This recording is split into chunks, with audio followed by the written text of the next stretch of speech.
Welcome to Politics Done Right. I am your host, Egberto Willies. This is a progressive program that will take the mystery out of politics. This is the program that will encourage you to make sure government becomes we the people. Whether you are liberal, progressive, conservative, or otherwise, you get to air your point of view. We are an independent media outlet that, unlike mainstream media beholden to corporations, we only owe allegiance to you. Remember, you can also send me a tweet at EGBERTOWILLIES. That is at Egberto Willies. Let us engage. It is Politics Done Right.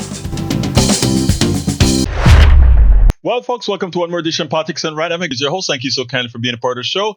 We are going to have a great show for you today. Anyway, welcome aboard. AVQ from Brooklyn, New York. He says, I was outside in 95-degree weather earlier today. Feels like a brain melted a little bit. Be back in a bit. 95 melts your brain, my brother. That is like winter in Houston. I'm kidding. It's warm, but we would do anything to have summers that are 95-degree summers. We would love that. Welcome aboard. We also have Yvette Avery Herod. Yvette Avery Herod, I saw was it a TikTok that you're running for president of your union? Is that what it is? Let me know if getting an interview with you would be helpful. To put out there. I would love to do that if it would be helpful for you. Yvette, you know that. Let's see. We also have E2247 who says Iran targeted U.S. Al Udeid Air Base in Qatar. Yep, but they kind of told people in advance, which means that, hey, you know how it goes. Let's see what else we've got. Patrick says they want to sell crude, not burn it for electricity. We have, of course, remember, guys, I missed the first few in Substack. So if you want me to call you out, be sure to just tell me your city and state so I can call you out. But Frank is in the house. Deborah Hamberlin, William Russell Smith, MC is in the house. Susan Jagoda and Wendy Bouchier. Do You Lie is in the house. Says, yep, Ugandi also included. No. Anyway, folks. Let's see. Frank says, yes, the Democrats want a radical Muslim to be their mayor. Do I hear racist connotations from that, Mr. Frank? Why would you say that? We want a radical Muslim to run New York. I want a guy I want Mamdani to win in New York. And let me tell you why. For once, somebody comes out with programs that say we are going to do something not just for Wall Street, but something for the people of New York so they can have a better life. Why the hell should 100 square feet cost that much in New York? It absolutely makes no sense. It's what we call what happens to capitalism. It eats itself. It eats itself because it has to continue to grow, whether it produces something of value or not. And capitalists produce nothing of value. People work and they want to make more and more off the backs of the people who work.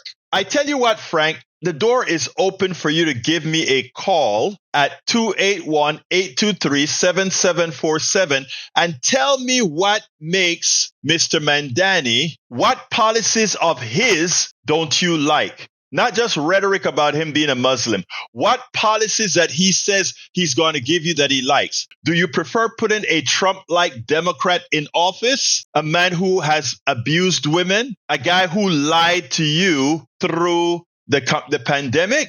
Think about it. I support Mamdani. Folks that are listening to me, if you want to make an educated choice, if you want to make an unenslaved choice, and I repeat these words, if you want to make an unenslaved choice, Cuomo is not the person to vote for. Cuomo is what slaves vote for.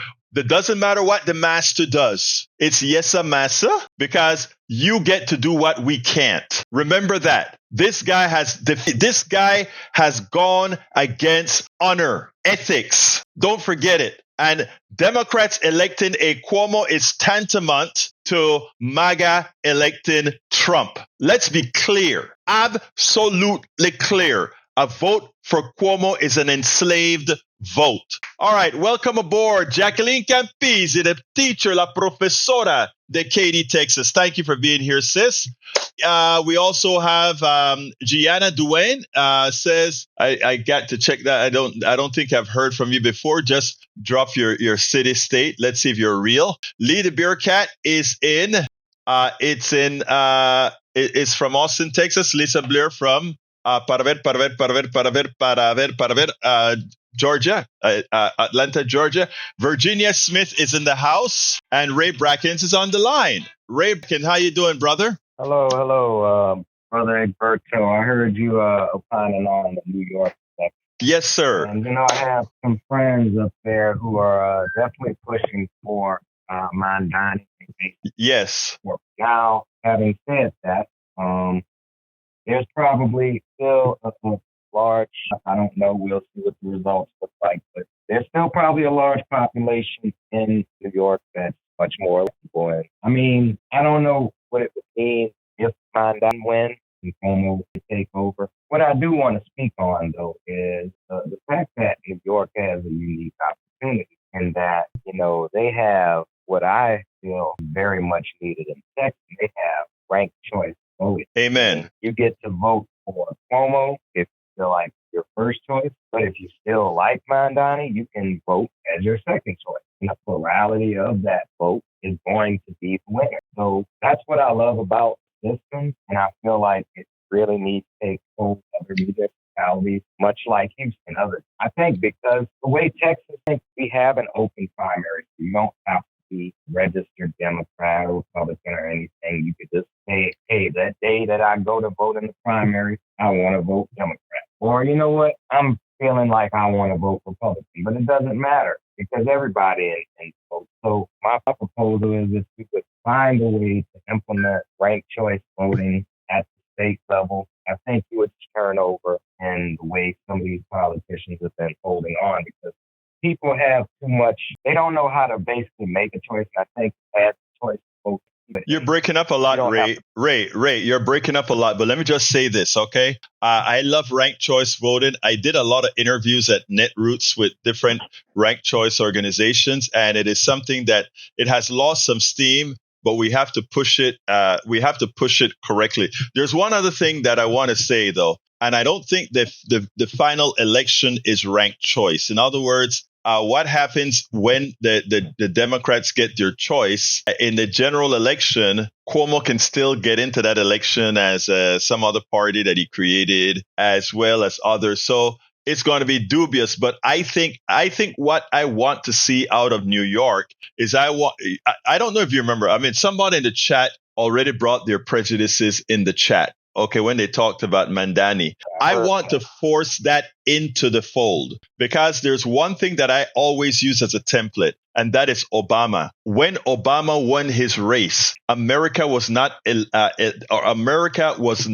there for to elect a person of color then. But the economic system was so bad that people left their prejudices behind to elect him not once, but twice. And I want to see if New Yorkers, because things in New York with rent and other issues in New York are so bad, and the mayors have been so bad, specifically this one that is a walking thug that we have running New York right now. I want to see if New Yorkers are going to say, you know what, finally we got a guy for the people, because there are more people aligned with the policies that Mamdani wants than the policy any other person there is running. Well, there's one additional, the current the mayor pro tem, I think, has good policies as well, but people just don't know who he is. But hey, Ray, I got to get to the program because I got a lot of videos. So let's talk a little later. Okay. No problem, bro. I'll keep watching. Take care. Thank you, brother. Peace. All right. Let's see if I got Cynthia Verdell. Welcome aboard, and thank you for showing up at our special supporters, the paid supporters. Every weekend, it's on a Roman day, Roman time. We have a meetup with all our paid supporters. meaning people who are subscribed, paid to the newsletter. And we had, it was small, I guess, because of the time that I chose this time around, but I'll be rotating it at different times. And Cynthia Verdell was there and she called in. We also had Adam that called in and a few others that called in and spoke their piece. So thank you guys for being here. Just to remind you, every weekend on either Saturday or Sunday at different times, we'll announce it probably Friday night like we did that day. All the people who are paid subscribers of our newsletter at politicsandright.com/newsletter, you get an intimate conversation, a program that's just for you, an intimate conversation. Please remember, just check out the Substack notes. I usually drop a note to say at what time it's going to be. All right. As you know, the Donald invaded by air, of course. And I was really messed up because at the time that I did that thing, I was really, really messed up. And I don't think I did a very good Ask Egberto anything on the weekend. I call it Ask Egberto still, but because my mind wasn't in the right place. But this morning, my mind was in the right place when I gave my little monologue at KPFT. And what I want to do is I cleaned it up a lot, shortened it, and I want to play that from this morning, and then we'll take it on the other side. So let's talk about this war because, folks, we are, in fact, at war. Look, history, people say history is repeating itself. I beg to differ. One of the things that happens in our society, a society that no longer treats geography as it should, a society that doesn't teach government as it should, a society that doesn't teach civics as it should. We get into a whole lot of problems because the population at large don't understand the severity of what we do overseas. I remember when I was back in school in Panama, how we learned the world, right? Of course, the United States was in a bipolar superpower system. Of course, there's just United States and then what was known as the Soviet Union. Of course, the Soviet Union doesn't exist anymore. We learned and they made sure that we understood not only the United States, but how it was structured, the Soviet Union, and how it was structured. And then, of course, we had to learn about every single country in the world. That's what our history and geography looked like. And what it did is it made sure that we had a rounded view of the entire world and we understood the different cultures and we understood, while we may not have been connoisseurs of World War II then, we learned these issues. So we understood it. But now I think the prototypical way to think of where we are as a country as far as the respect that we give the rest of the world. And I hate to give Tucker Carlson kudos, but I must, is what Tucker Carlson did to Ted Cruz. Ted Cruz is a renowned senator, a very intelligent guy. Let's not doubt that because we don't like a person, they're not intelligent. Ted Cruz is a very intelligent man. No doubt whatsoever. Ted Cruz went to some of our best schools. No doubt about it. But at the same time, with all that knowledge, with being a darn good, I think he's a lawyer, what he does, his ignorance about Iran says much about what manufactured ignorance. This is deeper than any form of the ignorance there is. But the fact that he knew so little about the country he was supporting to be bombed, attacked, the little he knew about it says much. The fact that when we talk about Iraq and Iran, that most people believe that they are similar. Most people believe that, in as much as Iraq went bad, there still weren't a lot of repercussions, etc. The difference in those two societies are huge. The history of Iran. If you want to know why Israel so want to take out Iran, and by the way, I am not a proponent of Iran. I want to get that off the top right away. I'm not someone who thinks Iran, from a democratic point of view, is some good power or that it is nice. I don't give a damn about any of that. That's not the issue. Let's be honest right here. If we look at who's killing people around the world, who's killing women and children, who are doing all these things we so fear Iran is going to do. Around the world, it's not Iran doing that. It's not China doing that. If we are measuring the goodness of a nation in the amount of people it has killed or has the propensity to kill, Iran is far down the list. And you can say, but don't they effect terrorist attack with Hezbollah and Hamas and the Houthis and all of that? Possibly. Let's look at all the killings of Hamas, Hezbollah. And by the way, this is not condoning. Killing of another human being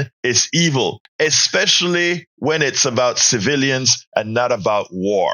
But let's look at the body count to determine who is evil, who's not, who has a propensity to kill, who's not. Let's not put on the colored glasses that if you're listening to Morning Joe right now, everybody's jumping on the bandwagon that says, oh, this was a successful mission. And some people, even because everybody wants to win, they're jumping on this bandwagon. But I could probably bet a fingernail that we've spent over $1 billion on this exercise to put bombs in holes that probably didn't destroy an ounce of that enriched uranium. When you think you are so damn smart, when you underestimate the adversary, you do stupid things like we did in Iraq. 4,000 something Americans died, 32,000 maimed American soldiers, So a total of over 40,000 people whose lives have changed forever. But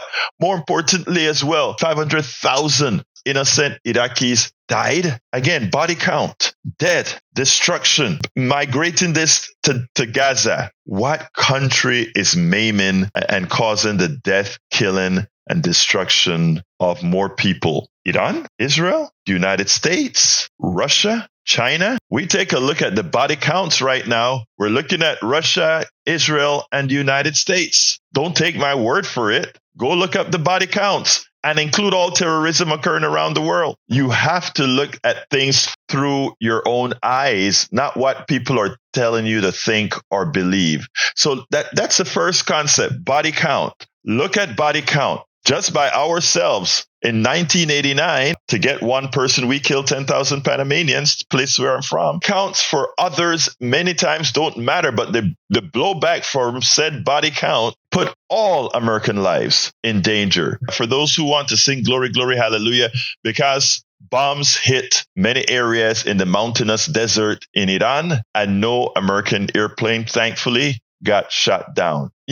Sing glory, glory, hallelujah. But the truth of the matter is the blowback is a lot. It's likely not going to get a lot of American soldiers killed because Iran knows, when you came in here, there were probably 20 to 40 Israelis with the missile attacks that actually lost their lives right now. But several hundred Iranians have already lost their lives for the preemptive war, the war that Israel started in Iran. And then we all talk about the reason we're doing this is because Iran may get a bomb. Well, look, I don't believe in nuclear bombs. I think all countries should get rid of all their nuclear bombs. There's nothing good that comes out of a nuclear bomb. But in a world with nuclear bombs, the one thing that we know, if you don't want to be messed with, develop a few nuclear bombs, develop the technology to launch those nuclear bombs, and people leave you the hell alone. Ask Kim Jong-il of North Korea, the pariah state that we talk about. But you know what? The man developed a bomb, showed that it worked. He tested ballistic missiles to show that they knew how to do it. He never has to worry about launching that ballistic missile. He never has to worry about using that bomb. Why? Because we don't know where it would go. One may look at Iran and say, look, Israel, with the backing of the great power of the United States, has purportedly between 80 and 400 nuclear bombs. Nobody's talking about that. Israel never signed a non-proliferation treaty. Nobody's talking about that. Israel don't allow people to come and inspect the nuclear bombs. Nobody's talking about that. The aggressor in the Middle East, the only country that has killed hundreds of thousands of people over the last 2 decades, is not one of these countries we are calling the evil folk. This has nothing to do with Jews. This has everything to do with Israel, a country. Tucker Carlson said it best when Cruz said, well, the Bible commands us to go ahead and attack Israel's enemies. And Tucker Carlson said, I read the Bible too. Are you talking about the Israeli government? Or are you talking about Israel, the people of Israel? Not a location, but a people. And Ted Cruz looked like a mumbling buffoon as he answered that question. A mainstream media that is out there, not enlightening you, but making you dumb. A mainstream media that it's not only making it dumb, it disrespects you by not pointing out the differences between Iran and Iraq, a very advanced society. If anybody doubt these guys, whether these guys can build a bomb already, I always thought it was comical, right? Because here everybody's talking about Fordo. That's a big, deep, a half a mile deep bunker where it resides, centrifuges, etc. Let me tell you a dirty little secret. Look, I am just a common engineer out there. That's all I know. But I tell you what, you don't have to put all these centrifuges in safe locations, deep under the rocks in the mountains of Iran. You can put those bomb things anywhere. You can put a couple of centrifuges on farm number 1, put another 2 centrifuges on farm number 2, put another centrifuge on farm number 3, put a lab on farm number 4. If you think that the Iranians, knowing that everybody is looking straight down at Fordo and the other nuclear areas, do you honestly think that they are just going to allow themselves to be sitting ducks to the United States mega 30-ton bomb? Do you really think that? So we launched likely $1 billion mission to Iran, and we put 14 bunker buster 30,000 pound bombs. I don't even know how much it costs. Bernie Sanders is up in arms, and justifiably so. Bernie Sanders says, from an article in Common Dreams, while the number of statements by member of Congress in the wake of U.S. President Donald Trump's bombing of Iranian nuclear facilities focus largely on the fact that the White House acted without congressional authorization, a constitutional violation, U.S. Senator Bernie Sanders expressed anger over another aspect of unilateral military action, the lies that the Trump administration is telling the public to justify the bombing. And I shouldn't really have to say this, but in these times where people like to throw out anti-Semitism for anybody who dissents to the genocidal Netanyahu and his IDF, brother Bernie Sanders is our Jewish brother. He understands what he's saying here. Nobody can accuse him of anti-Semitism. My Jewish friends have given me carte blanche to say the things that I say, but I still, because this is not a Jewish thing. This is a genocidal Israeli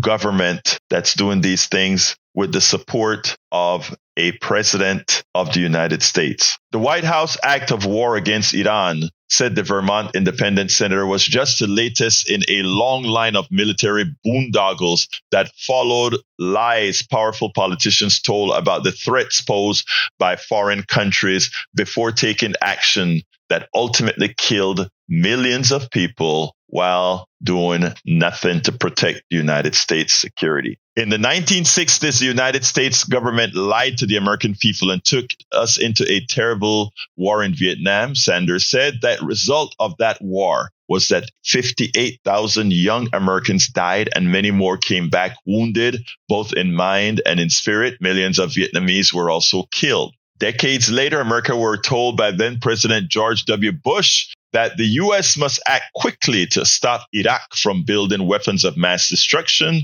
with U.S. officials following the guidance of Israeli Prime Minister Benjamin Netanyahu. The United States invaded Iraq and became embroiled in a long civil war there. No weapons of mass destruction were ever found. That war was based on a lie which cost us 4,492 young Americans, 32,000 wounded, over 500,000 Iraqis, and trillions of dollars, said Sanders. The American people are being lied to again. he added, we cannot allow history to repeat itself. U.S. intelligence agencies have assessed that Iran is not attempting to build a nuclear weapon with its enriched uranium stockpiles, backing up repeated statements from Iranian officials who said that the country's nuclear program is used only for peaceful civilian purposes. Look, they probably don't need to build a bomb, but they probably want to make sure they have all the pieces together. This is me saying this because I think it's in their national interest to be able to protect themselves, right? You know how to do it. And if you have to do it, you do it, you know? Sanders' statement came several hours after he learned, while speaking at a rally in Tulsa, Oklahoma, that Trump had bombed Iran, authorizing strikes on 3 nuclear facilities, which Iranian officials condemn as a violation of international law, which it is. Suppose Iran said, well, we fear the United States is going to use an atomic bomb on us. So we preemptively go to New Mexico and we go to Tennessee and we go to all these different areas where our nuclear industry enriches, manufactures, remanufactures nuclear weapons. Would they be in their rights to say that? After all, they could go out there and for their justification, they could say, wait a minute, Israel preemptively attack Iran with the United States because they think Iran is building a bomb, and they think if Iran developed a bomb, they would use it. They didn't say they would preemptively use it. They said they would use it. Well, if some other country were to say, well, we see the Americans continue to have a large stockpile of nuclear bombs, they don't have to say, we think they will use that nuclear weapon, because we know that the United States used the nuclear weapon before on human beings, and they used it under the pretext that we are using this bomb so that hundreds of thousands of Americans don't have to die fighting the Japanese in World War II. That's why we're using this bomb, to save American lives. Well, let me see. If some other country says we are using this bomb to save our lives because we know, and we don't only think, we know that the country, the United States, is willing to use the bomb if they believe that it'll save American lives. I want folks to start thinking why peace is so important, why honesty is so important, and why it is that in America, we don't want people critically thinking. Because if we start to think critically, 4% of the population we are, there are a lot more people out there that aren't us. If we start to think critically, we will actually see and come to one particular conclusion. Peace is a lot more advantageous, and your society can move a lot further if you're doing peaceful things. I'm going to end this soliloquy with a few notions here. Important notions. I want you to think about all the things we have been doing around the world. And let's start now and move backwards. One of the things the rest of the world sees is we have cut USAID. For some reason, we think that we are the country that is the only country helping other people around the world. We're not, right? But the one thing that we could show, our farmers are saving the world. Our farmers are doing great things. Our American ingenuity is doing good around the world. USAID was a part of that. And what did we do? We just about canceled USAID. You can look at the last big events that we've done around the world have been to intervene. Since 1989, invasion of Panama killed a lot of people. The boycott of Venezuela, boycott of Cuba, the events that we do in Africa that nobody knows about, Burkina Faso and all these other countries. We don't hear about it because our media doesn't tell us about it. We are not seen as that country to go look at to have an investment in, because we only invest if we can see that our capitalists make a bunch of money by doing something in country X, Y, or Z. You know, and there are countries using other models and showing that for some reason, as opposed to us doing the right thing, because if we did the right thing, how great it would be. Instead, we're making the country that has the most goodwill around the world right now be a country building roads and bridges. And yet, believe me, they know what they're doing. They're building ports. And if you go to their major cities in their own country, how they're flourishing, how they're integrating with other countries. I can tell you firsthand in Panama, right? While we are bombing, China is building. Who do you think is going to generate the goodwill of people? Look, democracy, I love democracy. I adore democracy. But what we are doing around the world ain't democracy. In fact, what we are doing in our country right now ain't democracy. Keeping a people uninformed ain't democracy. Having a people, the worst out of people by promoting sexism, racism, homophobia, xenophobia, that ain't democracy. We have a lot to atone for. And we have some of the worst leaders in the world. We are blessed to have so much, both in natural resources, inbound, ingrown. And what we do and what we are doing is squandering it when we could be the flower of the world. When we could be the flower of the world. I have to read a limerick from our poet laureate. But before I go there, I want to address somebody that's really blowing up our Substack. Do You Lie? Do You Lie came out and he said something, I think, fairly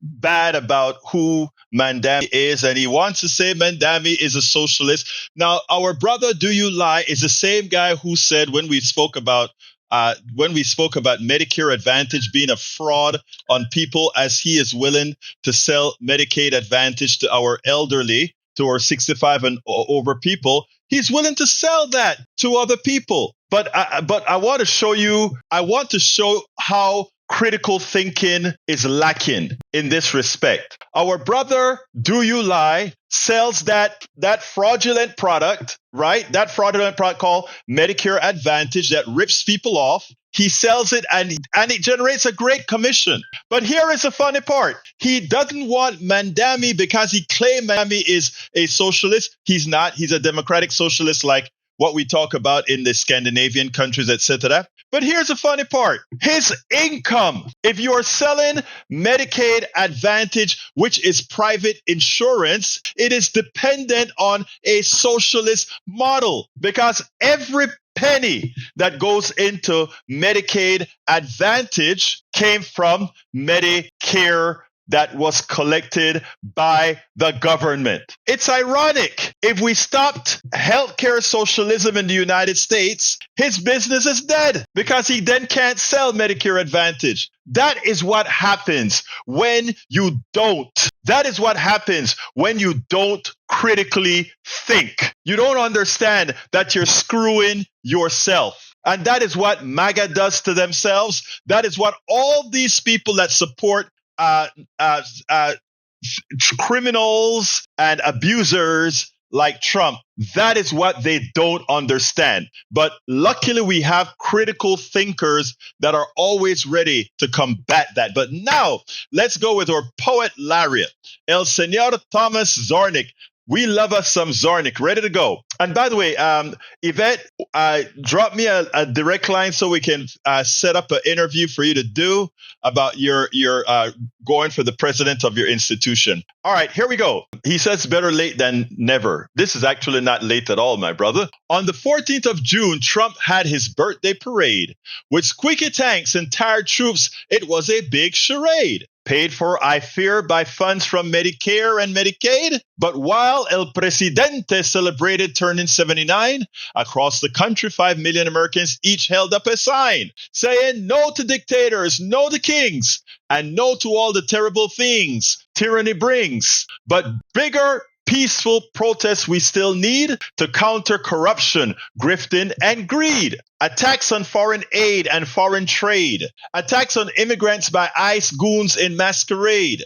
Surround the White House if we must. The Capitol too. Proclaiming support and trust for the red, white, and blue. For our Constitution and every institution, the protest that protects due process and the rule of law. Ensuring liberty and justice for all, who march together in the USA's People Parade, undeterred, undismayed, and afraid, and unafraid. Brother, hey, everybody, give Mr. Zarnik a big clap. All you got to do is put clap in the chat.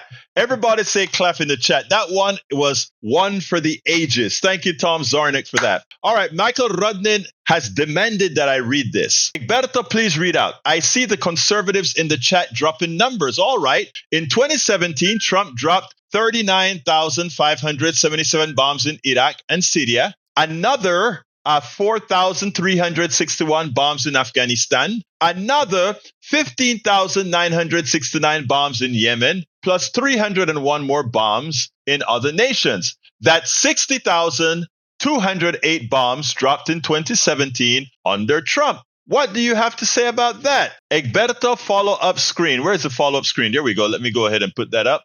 For you, para ver dónde está esta vaina. Lo tengo aquí. And here is your screen, Mr. Rudnin. You wanted it on the screen. You got the screen, Mr. Rudnin. Yvette Avery Herod says, Brother Tom.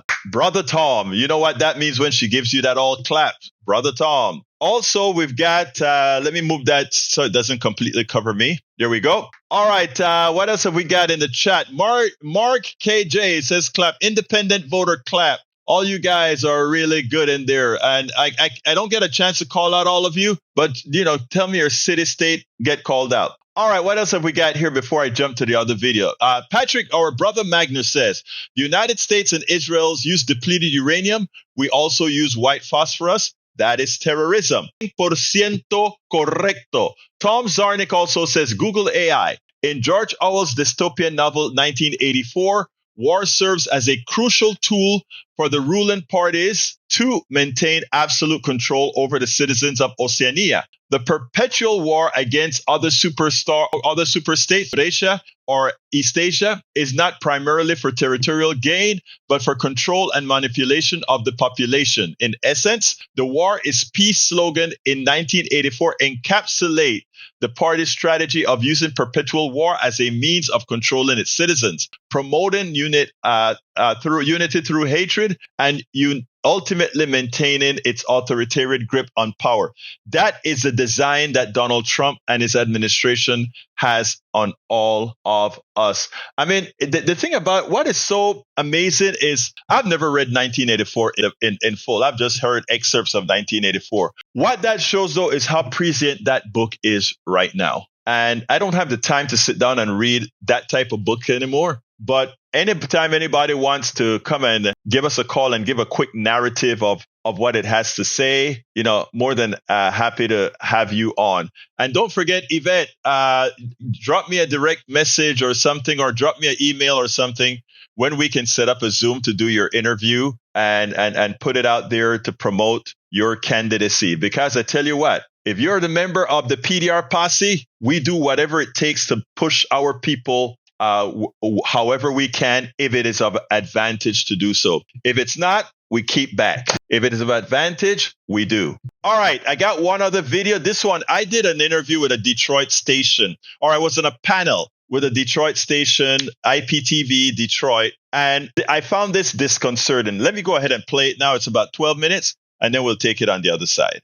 Let's talk about this war, because, folks, we are, in fact, at war. I recently appeared on a program in Detroit IPTV. It's an urban station. And what was disconcerting is that what I found is that the MAGA message, the immigration MAGA message, is taking hold within the African American community by them attempting to make African Americans victims of immigration from down south or immigration from anywhere. What I try to explain is that that's not, in as much as there is some validity to immigration affecting lower skill African American workers. The reality is the problem is a lot deeper than that. And unless we get to the core of the problem, you cannot solve it. Right now, there is one solution, and that solution is an economic solution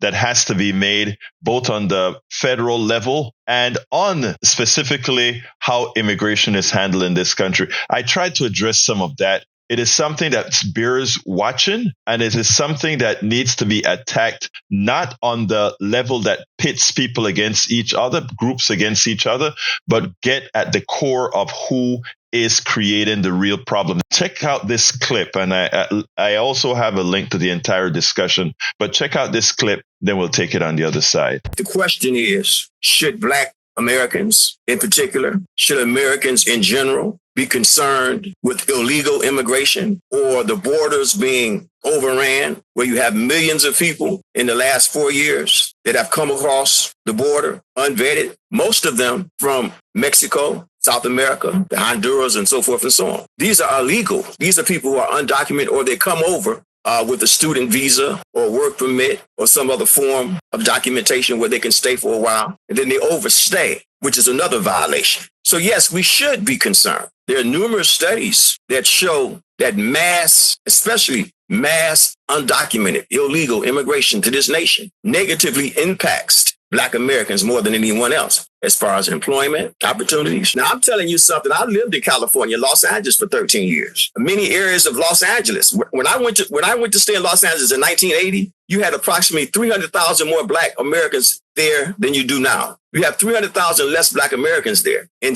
areas of Los Angeles that used to be predominantly Black, like Compton, it's no longer predominantly Black. Baldwin Hills was a Black suburb in Los Angeles. It's no longer predominantly Black. And so, yes, Black Americans should be concerned. I think that immigration is something that that we as Black people, African Americans and Black people, and notice I make the distinction because African Americans in this discussion are very special, and I with respect I try to make sure to note that, because as being the folks who have been taken advantage of by this capitalist society. And make no mistake, while we make the discussion a white and Black issue and what the white class has done to the Black class, that has never really been the issue. It's always been a capitalist issue where our bodies were used as the modes of production, etc. I don't.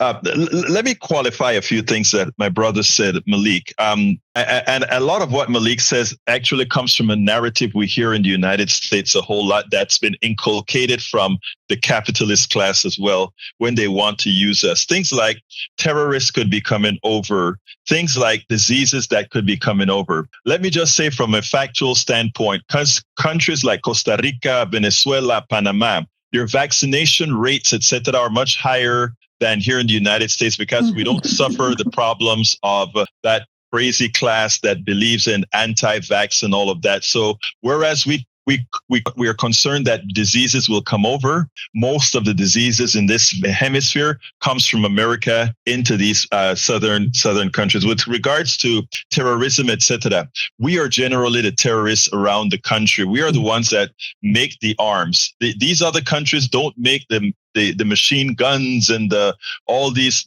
equipment. Those things are imported from the United States. So we ship, as a United States of America, violence to the other parts of the world. When it comes to the influx of people coming in, even every president of the United States, whether it be a Republican president or a Democratic president, have passed laws specific that makes the capitalist parts of our country, the white farmers, etc., get advantages over, let's say, the rice deal that Clinton signed that caused Haitians to migrate here.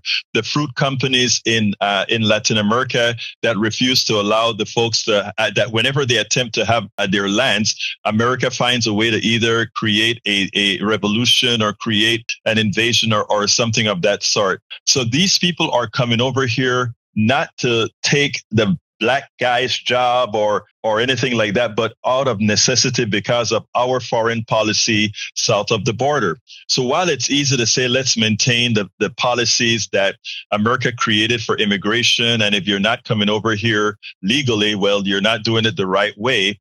Well, when you create the dissension and the chaos in these other countries, what do you think people are going to do? What did the people who founded this country do when they had problems in England? They came here, but they didn't come here. These people are coming over here to work. Those other guys came over here to conquer, maim, kill, and create genocide. Two different things altogether. Should Black people be concerned about the immigration? Absolutely. But the way we should be concerned is not doing the job of the capitalist. The job of the capitalist is to create dissension among all of us. What we should be doing is trying to create alliances among all of us to work against the capitalists. Because as far as our bodies are concerned, whether it's Malik, Anita, Jande, whatever, they are not in this for us. The immigration fight, I know Anita thinks maybe, I don't want to be on the streets. And I think we should respect anybody who says, I am not going to be on the streets. After all, a lot of these Latinos didn't come out and vote for Kamala Harris, right? and a lot of Black men didn't come out and vote for Kamala Harris, even though we knew we had a thug a felon. This is what when you have a corrupt economic system, it allows your mind to go into the wrong places. What we should be doing is building alliances. Should we be worried about, should African Americans, Black people be worried about immigration?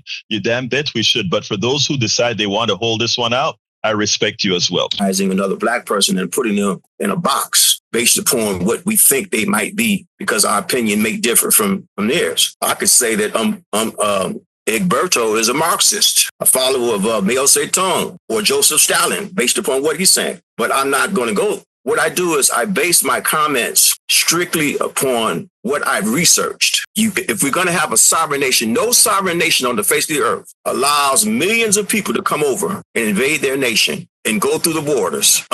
No nation does that. It has nothing to do with capitalism. It has nothing to do with Marxism. All sovereign nations have borders. And if they have borders, they have an infrastructure in place to make sure that anybody entering their nation is vetted. That's just intelligent. And so to get back to your question, I think that it's most definitely those from Latin America that pose the greatest risk to this nation, simply because many of them are coming over here. They're poor, they're uneducated, and they're coming over here in astronomical numbers. And in my experience, like I said, I've lived in Los Angeles for 13 years. Once they get over here, they don't have any concern, very little concern about the issues that Black Americans face in this nation. They're only concerned with their own nation, with their own problems of their own. And so to answer your question, I think that those from South America, the Latinos, in Central America, the Latinos from Central America, Mexico, and South America. Yeah, let me say, I don't, thank you for that question. I wouldn't use it as which immigrant is more problematic. They're all immigrants. And by the way, I am in fact a Latino. And Black Latino. Latino is actually a sort of just what region are you from? And again, and by the way, I'm not a Leninist or whatever. I am. If you wanted to put a classification on me, I would be considered a free enterpriser, which is not what we have in America. In America, we have a system that makes money on the backs of others, not that no other. I would encourage those that are listening to the program to visit my article to get a better understanding on what I'm talking about. Now, when it comes to why I blamed capitalism at the top, has specifically to do what I said before. Capitalist policies that are in south of the border, in Jamaica, in Haiti, in Panama, in all these countries, the capitalist methodology is what is creating the false scarcity in these countries that causes these people to come over here. So when you say what country will leave their borders open, America has implicitly caused the problem of the people coming over here. And the same problems and racial attitudes that these people have in their own countries, they will bring here to the United States, just like we take the same. I was born in Panama from Panamanian parents, and I was living in a segregated gold and silver communities created by the United States of America when they brought their same racist crap to Panama. We had the separation. Now, I didn't live it. My parents did until we forced America into not bringing that crap to Panama. Now, that said, I think the big problem with immigration is that we're not honest about it. We as Americans do whatever the hell we want around the rest of the world. And when the blowback comes, we convince our own people that somehow these different groups are to be faulted, and we fight among each other instead of fighting what the real problem is. The real problem ain't us. The real problem ain't the immigrants. The real problem is the economic system. And until we get there, we're going to have these fights over and again. We're going to fight this over. We'll never get reparations. We will never get all these things that we're fighting for because we're too busy looking at everything else except our eye on the ball. Muchísimas gracias. Tell me what you think. Irrespective of who you are, I would love to hear what you think about this clip. And let's talk about it, because as it turns out, it is dangerous what MAGA has done to split this country. And I should say the right wing, the plutocracy, they're all intertwined together. It is something we have got to work to mitigate. Definitely something we have to work to mitigate. Well, okay, folks, we're at 5 minutes before the show ends. Let's see if I got anything in the chat that folks that needs to be pointed out here, or if somebody wants to give me a quick call. Let's keep it short if you don't mind. Give me a quick call if there's something you want to add. Para ver. Let's see what else we got here. Para ver. Leader Bearcat says, Michael, the issue shown is the president usually doesn't go to Congress approval, and then the element of surprise gone. Look, we have a constitution. We can't talk about element of surprise. There is a group of folks that make up Congress that you can actually go to for certain preliminary things that is not used at all. So, my friend, that's not an excuse. And by the way, Donald Trump isn't the only one guilty of a preemptive war or not asking Congress to go to war.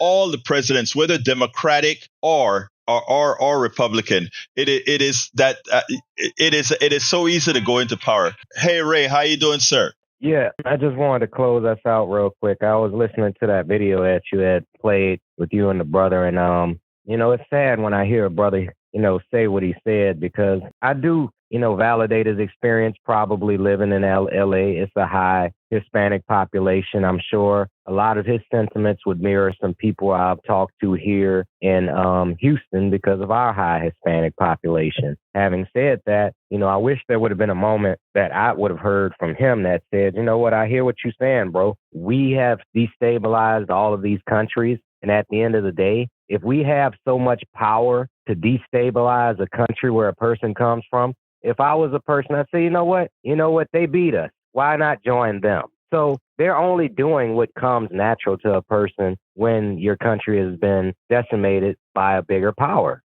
You join the bigger power. That's basically the spoils of war. But that's my thoughts on that. I mean, there's something that's right. I mean, when these guys go into discussions, right, it's always like, if we look at what somebody said in the chat here, it's either your way or the highway. No, it's not my way or the highway. If I say something, refute what I say. I love when you've refuted what I've said before. Many have, and that's how you get a conversation.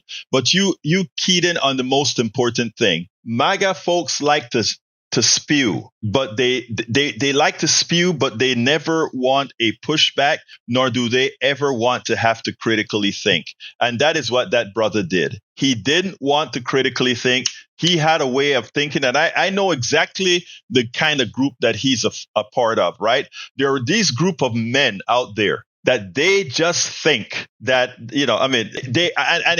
it's not a black male thing, it's a male thing. That when they don't get their way, even in a racist society, these are the guys that you see eventually go out and beat their wives when they don't get their way, that kind of a thing. But anyhow, thank you very much for calling in, Ray. We'll talk whenever we talk. Don't forget, we have a test to do, right? Yes, we do, sir. I'm got to get my equipment up for that. But thank you for the friendly reminder. No problem, buddy. We'll talk. Have a good one, buddy. All right. Let's see. Take care. Anyway, folks, thank you guys for being here. We are at 3:58 right now. If anybody wants to say anything quick in the chat, just tell me anything quick in the chat that you want to point out, and I'll be more than happy to put that out. And Mike Cisak, I don't normally read when you say nonsensical stuff, but I will read this. You said Egberto has yet to critically think. He's just all feelings. I think most people listening to that would refute that. I don't believe in going about feelings. I believe in going about facts. Ali the Bearcat says, Brian and Tall Boss refuted this. There you go. They called in and they said their piece, right? And that was fine. I put them on air. I mean, I know when these guys are going to call in and dispute what I have to say. And I think it is fair for them to have airspace as well. That's what it's all about. All right, folks, we are here closing up. I want to ask you kindly to please become paid subscribers of our network. It's not only it covers our newsletter. By being a paid subscriber of our newsletter, you also get to read all of my books on Substack. Likewise, on the weekends, we have that a private program for those of you that are paid subscribers. We got to do something to support it. And every now and then, there are sections of some of our articles that are for paid subscribers only. This is how we are able to fund what we're doing. This is a 16-hour job day, a lot of editing, a lot of writing, a lot of researching. So, and as you notice, we go beyond the independent, the mainstream media. The mainstream media has the Iran all wrong. I mean, it is all wrong, and it is what will get our American citizens killed. It is what will bring the terrorists in. Hey, Bruce Pollard, just noticing you're here. How you doing, brother? Nice to see you here. So please, folks, please support the program by becoming paid subscribers. And you can become a paid subscriber by going to politicsandright.com/newsletter. I just placed it in both chats. politicsandright.com/newsletter.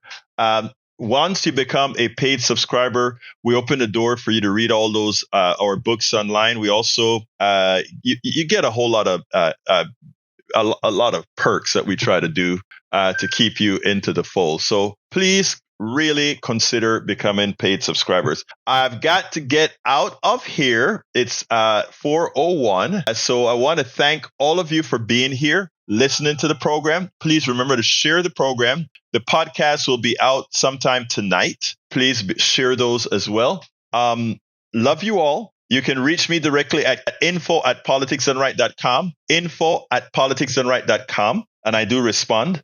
Also, again, subscribe at politicsandright.com/newsletter. My name is Egberto Willies. This is Politics Done Right. And you guys know how I end this, baby. I am what? Out.